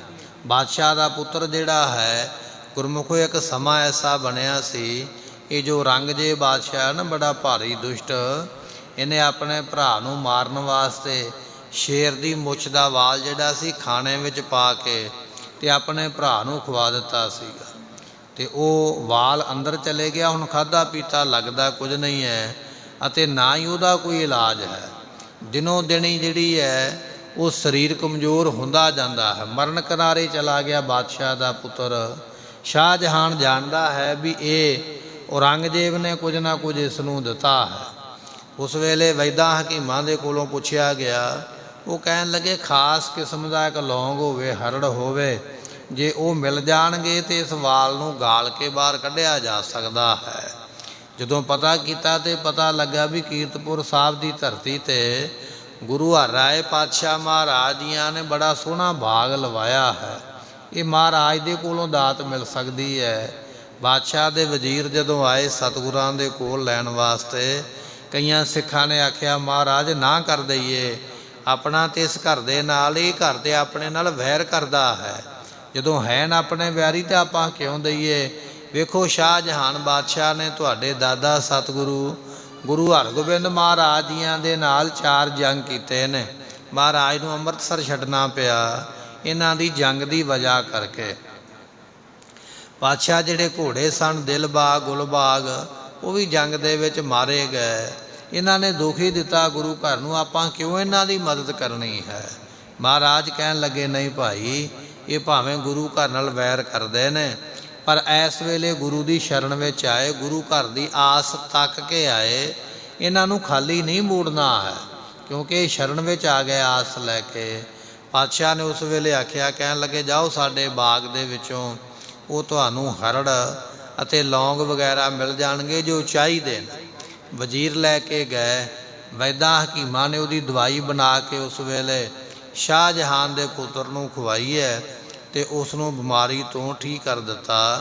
ਜਦੋਂ ਬਾਦਸ਼ਾਹ ਨੂੰ ਪਤਾ ਲੱਗਾ, ਮੈਂ ਤਾਂ ਗੁਰੂ ਘਰ ਦੇ ਨਾਲ ਹਮੇਸ਼ਾ ਵੈਰ ਕਰਦਾ ਰਿਹਾ, ਜੰਗ ਕਰਦਾ ਰਿਹਾ, ਪਰ ਗੁਰੂ ਦੇ ਘਰ ਨੇ ਫਿਰ ਵੀ ਮੇਰੇ ਪੁੱਤਰ ਦੀ ਜਾਨ ਬਚਾਈ ਹੈ, ਬੜਾ ਮਨ ਵਿੱਚ ਅਫਸੋਸ ਕਰਦਾ ਵੀ ਇਹ ਮੈਂ ਗਲਤ ਕੰਮ ਕੀਤਾ ਹੈ। ਮਹਾਰਾਜ ਬਚਨ ਬਖਸ਼ਿਸ਼ ਕਰਦੇ ਕਹਿਣ ਲੱਗੇ, ਜਿਸ ਤੇ ਬਿਰਥਾ ਕੋਏ ਨਾ ਹੈ, ਗੁਰੂ ਦਾ ਦਰ ਐਸਾ ਹੈ, ਇੱਥੋਂ ਖਾਲੀ ਨਹੀਂ ਕੋਈ ਵੀ ਜਾਂਦਾ ਹੈ। ਜਿਹੜਾ ਵੀ ਕੋਈ ਆਉਂਦਾ ਹੈ, ਭਾਵੇਂ ਉਹ ਪਹਿਲਾਂ ਦੁਸ਼ਮਣ ਹੀ ਕਿਉਂ ਨਾ ਰਿਹਾ ਹੋਵੇ ਸ਼ਾਹਜਹਾਨ ਦੇ ਵਾਂਗ, ਪਰ ਫਿਰ ਵੀ ਸਤਿਗੁਰੂ ਦਾਤਾਂ ਦੇ ਕੇ ਤੋਰਦੇ, ਐਸੀ ਦਾਤ ਬਖਸ਼ਿਸ਼ ਕਰਦੇ ਹਨ। ਜੀ ਜੰਤਰ ਕਰੇ ਪ੍ਰਤਪਾਲ। ਸਤਿਗੁਰੂ ਪਾਤਸ਼ਾਹ ਮਹਾਰਾਜ ਕਹਿਣ ਲੱਗੇ, ਉਹ ਪ੍ਰਮਾਤਮਾ ਜੀ ਜੰਤਰ ਸਾਰਿਆਂ ਨੂੰ ਪਾਲਦਾ ਹੈ। ਜੀ ਗੁਰਮੁਖੋ ਜਿਹੜੇ ਨਿੱਕੇ ਨਿੱਕੇ ਨੇ ਨਾ, ਕੀੜੀਆਂ ਕੀੜੇ ਕੀਟਾਣੂ ਪਰਮਾਣੂ, ਜਿਨ੍ਹਾਂ ਦਾ ਸਰੀਰ ਬਹੁਤ ਛੋਟਾ ਹੈ, ਉਹਨਾਂ ਦੀ ਪਾਲਣਾ ਵੀ ਉਹ ਕਰਦਾ ਪਿਆ, ਉਹਨਾਂ ਦਾ ਰੁਜ਼ਗਾਰ ਵੀ ਉਹ ਦਿੰਦਾ ਪਿਆ। ਜੰਤ ਜਿਹੜੇ ਵੱਡੇ ਆਕਾਰਾਂ ਵਾਲੇ, ਵੱਡੇ ਸਰੀਰਾਂ ਵਾਲੇ, ਹਾਥੀ, ਘੋੜੇ, ਊਠ ਵਗੈਰਾ, ਮਨੁੱਖ, ਇਹਨਾਂ ਨੂੰ ਵੀ ਉਹ ਪਾਲਦਾ ਹੈ। ਚੀਟੀ ਤੇ ਕੁੰਚਰ ਅਸਥੂਲਾ, ਸਭ ਪਰ ਕਿਰਪਾ ਦ੍ਰਿਸ਼ਟ ਕਰ ਫੂਲਾ। ਚਿੜੀ ਤੋਂ ਲੈ ਕੇ ਹਾਥੀ ਤੱਕ, ਭਾਵੇਂ ਛੋਟੇ ਨੇ ਭਾਵੇਂ ਵੱਡੇ ਨੇ, ਮਹਾਰਾਜ ਕਹਿਣ ਲੱਗੇ ਸਾਰਿਆਂ ਦੀ ਉਹ ਪਾਲਣਾ ਕਰਦਾ ਹੈ। ਸਦਾ ਸਦਾ ਸੇਵੋ ਕਿਰਪਾਲ। ਇਸ ਕਰਕੇ ਐਸੇ ਕਿਰਪਾਲੂ ਨੂੰ ਸਦਾ ਵਾਸਤੇ ਸੇਵਨਾ ਕਰੀਏ, ਸਦਾ ਹੀ ਉਸ ਦੀ ਸੇਵਾ ਕਰੀਏ, ਜਿਹੜਾ ਸਦਾ ਸਦਾ ਪਾਲਣਾ ਕਰਨ ਵਾਲਾ ਹੈ। ਸਦਾ ਧਰਮ ਜਾਂ ਕੈ ਦੀਵਾਨ। ਮਹਾਰਾਜ ਕਹਿਣ ਲੱਗੇ ਜਿਸ ਪਰਮਾਤਮਾ ਦੀ ਸਤ ਸੰਗਤ ਰੂਪੀ ਦੀਵਾਨ ਸਭਾ ਹੈ, ਇਹ ਜੋ ਸਤ ਸੰਗਤ ਹੈ ਨਾ, ਜਿਹਦੇ ਵਿੱਚ ਬੈਠੇ ਆ, ਇਹ ਪਰਮਾਤਮਾ ਦੀ ਸਭਾ ਹੈ, ਕਚਹਿਰੀ ਹੈ। ਇੱਥੇ ਉਹ ਫੈਸਲੇ ਕਰਦਾ ਹੈ, ਭਾਵੇਂ ਕਿ ਸਾਨੂੰ ਪਤਾ ਨਹੀਂ ਲੱਗਦਾ ਹੈ। ਸੰਗਤ ਦੇ ਫੈਸਲੇ ਧੁਰ ਦਰਗਾਹ ਵਿੱਚ ਮੰਨੇ ਜਾਂਦੇ। ਇੱਥੇ ਕਈਆਂ ਬੈਠੇ ਰੋਗੀਆਂ ਦੇ ਰੋਗ ਕੱਟੀ ਜਾਂਦਾ ਹੈ, ਕਈਆਂ ਨੂੰ ਉਹ ਦਾਤਾਂ ਦੇਈ ਜਾਂਦਾ ਹੈ। ਇਹ ਪਰਮਾਤਮਾ ਦੀ ਸੰਗਤ ਜੋ ਹੈ, ਗੁਰੂ ਕੇ ਸਿੱਖਾਂ ਦੀ, ਇਹ ਪਰਮਾਤਮਾ ਦੀ ਕਚਹਿਰੀ ਹੈ, ਜਿਹਦੇ ਵਿੱਚ ਬੈਠਾ ਉਹ ਫੈਸਲੇ ਕਰਦਾ ਹੈ। ਐਸੀ ਦਾਤ ਬਖਸ਼ਿਸ਼ ਕਰਦੇ ਹਨ। ਬੇਮੋਹਤਾਜ ਨਹੀਂ ਕਿਛ ਕਾਣ। ਉਹ ਪਰਮਾਤਮਾ ਬੇਮੋਹਤਾਜ ਹੈ, ਕਿਸੇ ਦੀ ਮੁਤਾਜਗੀ ਨਹੀਂ ਹੈ ਕਿ ਜੇ ਮੈਂ ਐਸ ਸਿੱਖ ਨੂੰ ਆਹ ਵਸਤੂ ਦੇਵਾਂਗਾ ਤੇ ਦੂਜਾ ਸਿੱਖ ਨਾਰਾਜ਼ ਤੇ ਨਹੀਂ ਹੋ ਜਾਵੇਗਾ, ਜੇ ਮੈਂ ਇਹਦੀ ਮਦਦ ਕਰਾਂਗਾ ਦੂਜਾ ਤੇ ਨਹੀਂ ਗੁੱਸੇ ਹੋ ਜਾਵੇਗਾ। ਉਹ ਬੇਮੋਹਤਾਜ ਹੈ, ਕਿਸੇ ਦੀ ਪਰਵਾਹ ਨਹੀਂ ਕਰਦਾ। ਕੋਈ ਗੁੱਸਾ ਕਰਦਾ ਕਰੀ ਜਾਵੇ, ਕੋਈ ਵਿਗੜਦਾ ਕੋਈ ਵਿਗੜੀ ਜਾਵੇ, ਨਹੀਂ, ਉਸ ਨੂੰ ਕਿਸੇ ਦੀ ਮੁਤਾਜਗੀ ਨਹੀਂ ਹੈ। ਉਹ ਬੇਮੋਹਤਾਜ ਹੈ। ਪਰਮਾਤਮਾ ਕਿਸੇ ਦੇ ਆਸਰੇ ਨਹੀਂ, ਬੇਪਰਵਾਹ, ਕਿਸੇ ਦੀ ਪਰਵਾਹ ਨਹੀਂ ਕਰਦਾ ਹੈ। ਜੈਸਾ ਮਿਲ ਕੇ ਆਖਣ ਪਾਹੇ, ਵੱਡਾ ਨਾ ਹੋਵੇ ਘਾਟ ਨਾ ਜਾਏ। ਵੱਡੇ ਵੱਡੇ ਮੰਤਰੀ ਜਿਹੜੇ ਨੇ, ਰਾਜੇ ਲੋਕ, ਉਹ ਵੀ ਦੁਨੀਆ ਨੂੰ ਖੁਸ਼ਾਮਦ ਕਰਨ ਵਾਸਤੇ ਕੋਈ ਨਾ ਕੋਈ ਬਿਆਨ ਦੇਣ ਤੋਂ ਪਹਿਲਾਂ ਸੋਚਦੇ ਨੇ ਕਿ ਮੇਰੇ ਬਿਆਨ ਦਾ ਕੋਈ ਗਲਤ ਮਤਲਬ ਕੱਢ ਕੇ ਕੋਈ ਮੇਰੇ ਉਲਟੀ ਨਾ ਹੋ ਜਾਵੇ।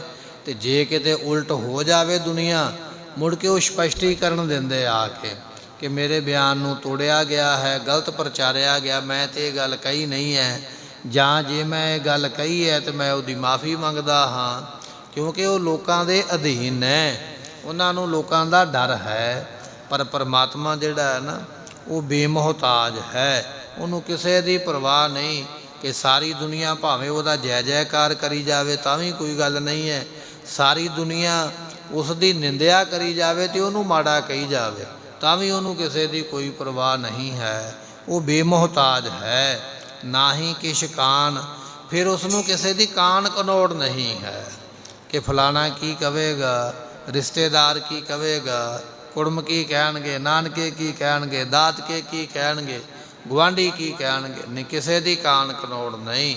ਜੋ ਕੋਈ ਕਹਿੰਦਾ ਕਹੀ ਜਾਵੇ, ਉਹ ਕਿਸੇ ਦੀ ਪਰਵਾਹ ਨਹੀਂ ਕਰਦਾ ਹੈ। ਐਸਾ ਉਹ ਪਰਮਾਤਮਾ ਹੈ। ਸਭ ਕੁਝ ਕਰਨਾ ਆਪ। ਉਹ ਸਭ ਕੁਝ ਆਪਣੇ ਆਪ ਹੀ ਕਰਦਾ ਪਿਆ ਹੈ, ਆਪਣੇ ਸੰਕਲਪ ਅਨੁਸਾਰ। ਭਾਵੇਂ ਸਾਰੀ ਦੁਨੀਆ ਕਵੇ ਨਾ ਪਰਮਾਤਮਾ ਆਹ ਕੰਮ ਕਰ, ਨਹੀਂ, ਉਹਦੀ ਮਰਜ਼ੀ ਹੈ, ਉਹਨੇ ਕਰਨਾ ਹੈ, ਕਿਸੇ ਨੂੰ ਪੁੱਛਣ ਦੀ ਲੋੜ ਨਹੀਂ, ਉਹਨੇ ਕਰ ਹੀ ਦੇਣਾ।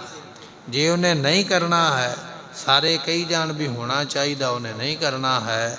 ਸਭ ਕੁਝ ਕਰਦਾ ਤੇ ਸਭ ਕੁਝ ਆਪ ਹੈ, ਸਮਰੱਥ ਹੈ। ਪਰ ਮਹਾਰਾਜ ਕਹਿੰਦੇ ਆਪਣਾ ਆਪ ਉਹਦੀ ਮਰਜ਼ੀ ਹੈ ਵੀ ਕਦੋਂ ਕਰਨਾ ਹੈ। ਚਾਹੇ ਤੇ ਹੁਣੇ ਝੱਟ ਵਿੱਚ ਹੀ ਕਰ ਸਕਦਾ, ਚਾਹੇ ਤੇ ਉਹ ਭਾਵੇਂ ਆਖੇ ਵੀ ਇਹ 150 ਸਾਲ ਨਹੀਂ ਹੋ ਸਕਦਾ ਹੈ। ਮਰਜ਼ੀ ਦਾ ਮਾਲਕ ਹੈ, ਜਦੋਂ ਚਾਹੇ ਉਦੋਂ ਹੀ ਕਾਰਜ ਕਰਦਾ ਹੈ। ਜੇ ਮਨ ਮੇਰੇ ਤੂੰ ਤਾਂ ਕੋ ਜਾਪ। ਇਸ ਕਰਕੇ ਇਹ ਮੇਰੇ ਮਨਾ ਐਸੇ ਪਰਮਾਤਮਾ ਦੇ ਨਾਮ ਦਾ ਜਾਪ ਨੂੰ ਜਪਨਾ ਕਰ।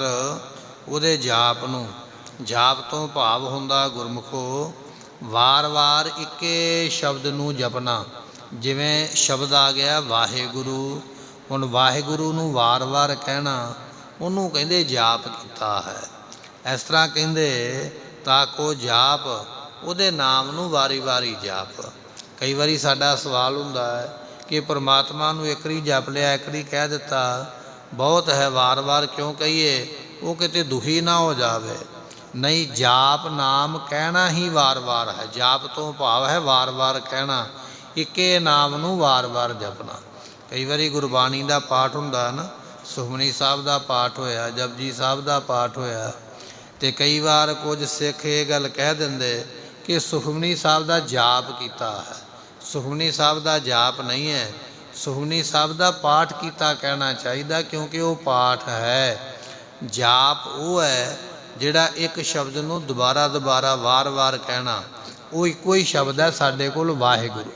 ਵਾਹਿਗੁਰੂ ਨੂੰ ਵਾਰ-ਵਾਰ ਕਹਿਣਾ ਉਹ ਹੈ ਵਾਹਿਗੁਰੂ ਮੰਤਰ ਦਾ ਜਾਪ ਕੀਤਾ ਹੈ। ਜੇ ਸੁਖਮਨੀ ਸਾਹਿਬ ਪੜ੍ਹਿਆ ਹੈ ਤਾਂ ਉਹਨੂੰ ਕਹਿਣਾ ਚਾਹੀਦਾ ਪਾਠ ਕੀਤਾ ਹੈ। ਪਰ ਕਈ ਵਾਰੀ ਅਸੀਂ ਸੋਚਦੇ ਨਹੀਂ ਹਾਂ ਵੀ ਸਾਡੇ ਇਸ ਕਹਿਣ ਦਾ ਕੀ ਮਤਲਬ ਨਿਕਲਦਾ ਹੈ। ਅਸੀਂ ਪਾਠ ਨੂੰ ਵੀ ਜਾਪ ਹੀ ਦੱਸ ਦਿੰਦੇ ਹਾਂ। ਰੋਹ ਵਿਚਾਰ ਇਹ ਹੈ, ਮਹਾਰਾਜ ਕਹਿਣ ਲੱਗੇ ਭਾਈ ਉਸ ਪਰਮਾਤਮਾ ਦੇ ਨਾਮ ਨੂੰ ਜਿਹੜਾ ਹੈ ਮਨ ਦੇ ਵਿੱਚ ਸਦਾ ਵਾਸਤੇ ਜਪਨਾ ਕਰ। ਸਾਧ ਸੰਗਤ ਕੋ ਹਉ ਬਲਿਹਾਰ। ਮਹਾਰਾਜ ਕਹਿਣ ਲੱਗੇ ਭਾਈ ਸਾਧ ਸੰਗਤ ਤੋਂ ਬਲਿਹਾਰ ਜਾਈਏ, ਕੁਰਬਾਨ ਜਾਈਏ, ਸਦਕੇ ਜਾਈਏ ਸੰਗਤ ਤੋਂ। ਸਿੱਖਾਂ ਨੇ ਪੁੱਛਿਆ ਮਹਾਰਾਜ ਕਿਉਂ ਸੰਗਤ ਤੋਂ ਹੀ ਕਿਉਂ ਬਲਿਹਾਰ ਜਾਂਦੇ ਹੋ, ਸਦਕੇ ਕਿਉਂ ਜਾਂਦੇ, ਕਾਰਨ ਕੀ ਹੈ? ਤੇ ਮਹਾਰਾਜ ਫਰਮਾਉਂਦੇ ਹਨ, ਜਾਸ ਮਿਲ ਹੋਵੇ ਉਧਾਰ। ਕਿਉਂਕਿ ਗੁਰਮੁਖੋ ਸੰਗਤ ਇੱਕ ਇਹੋ ਜਿਹੀ ਹੈ ਜਿਹਦੇ ਨਾਲ ਮਿਲ ਕੇ ਉਧਾਰ ਹੋ ਜਾਂਦਾ। ਸੰਗਤ ਇੱਕ ਇਹੋ ਜਿਹੀ ਹੈ ਇਹਦੇ ਵਿੱਚ ਮਿਲ ਕੇ ਉਧਾਰ ਹੁੰਦਾ, ਭਲਾ ਹੋ ਜਾਂਦਾ ਹੈ। ਤਾਂ ਮਹਾਰਾਜ ਕਹਿੰਦੇ ਸੰਗਤ ਤੋਂ ਬਲਿਹਾਰ ਜਾਈਏ।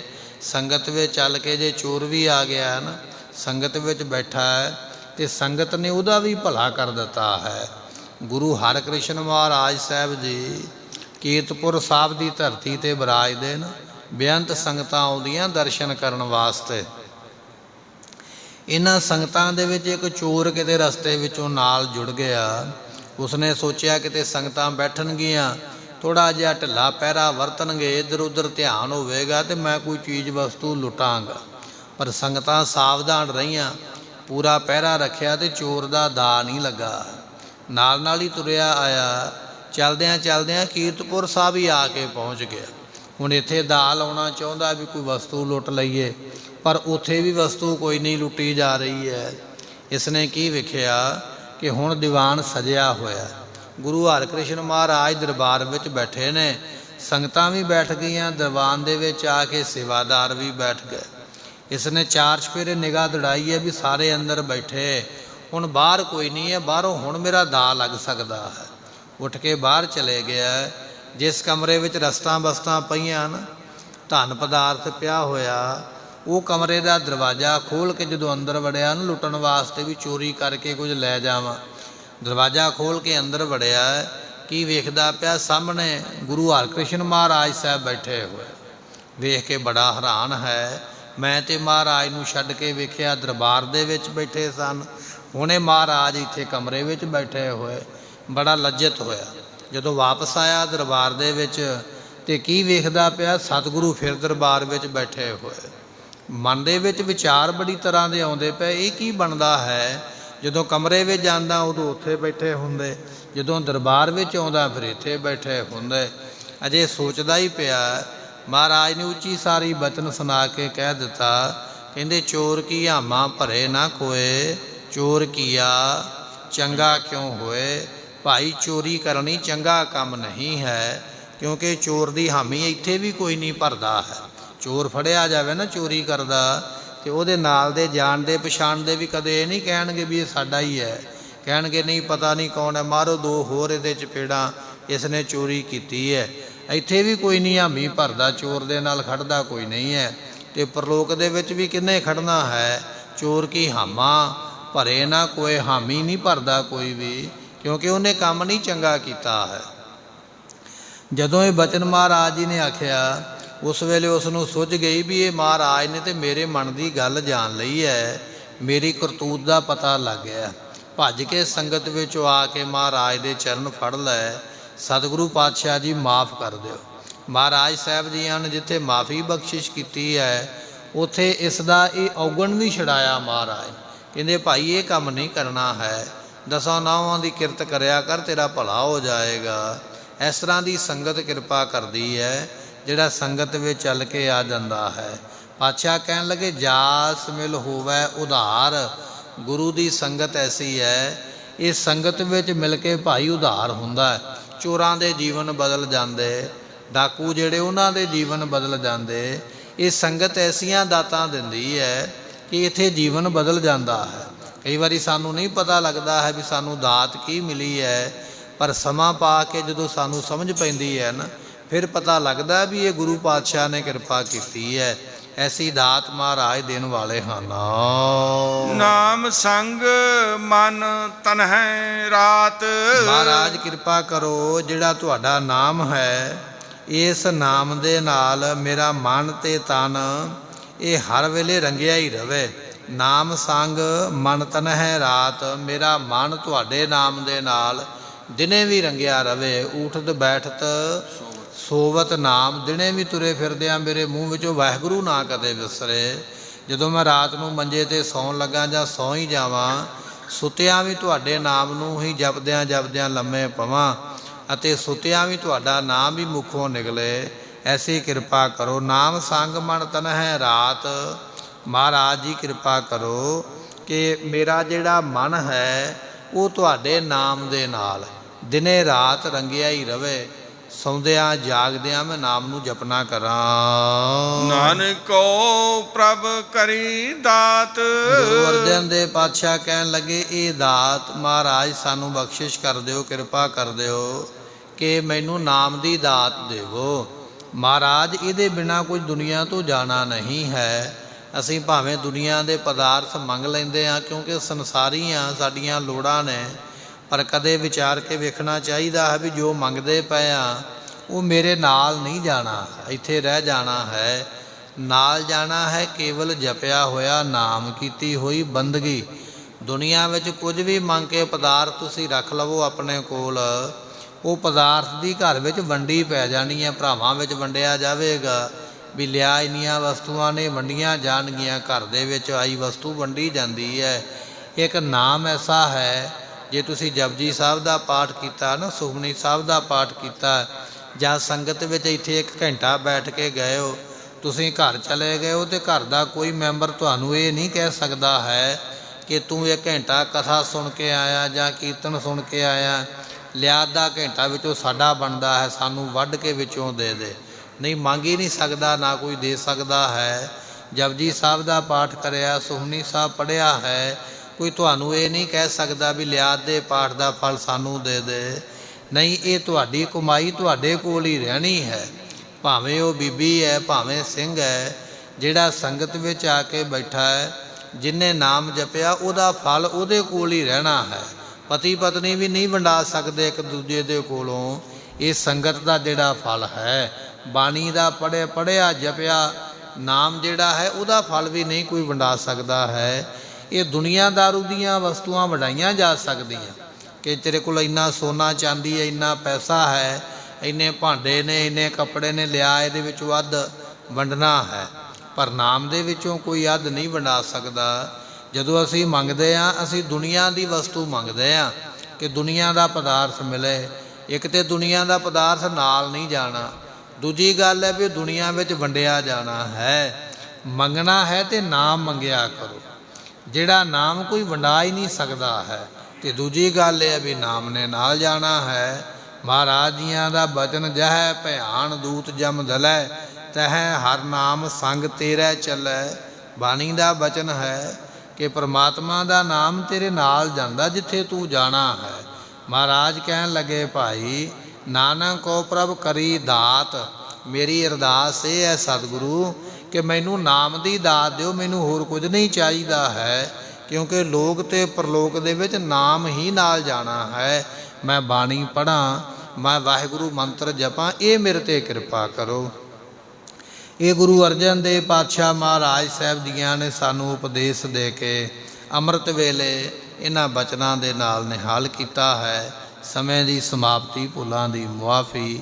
ਬਚਨ ਗੁਰੂ ਕੇ ਹਿਰਦੇ ਵਸ ਜਾਣ, ਸਾਡਾ ਭਲਾ ਹੋਵੇ। ਦਿਓ ਸੱਜਣ ਅਸੀਸੜੀਆਂ, ਜਿਉ ਹੋਵੈ ਸਾਹਿਬ ਸਿਉ ਮੇਲ। ਸਾਧ ਸੰਗਤ ਕੋ ਹਉ ਬਲਿਹਾਰ, ਜਾਸ ਮਿਲ ਹੋਵੈ ਉਧਾਰ। ਨਾਮ ਸੰਗ ਮਨ ਤਨੈ ਰਾਤ। ਨਾਨਕੋ ਪ੍ਰਭ ਕਰੀ ਦਾਤ। ਵਾਹਿਗੁਰੂ ਜੀ ਕਾ ਖਾਲਸਾ, ਵਾਹਿਗੁਰੂ ਜੀ ਕੀ ਫਤਿਹ।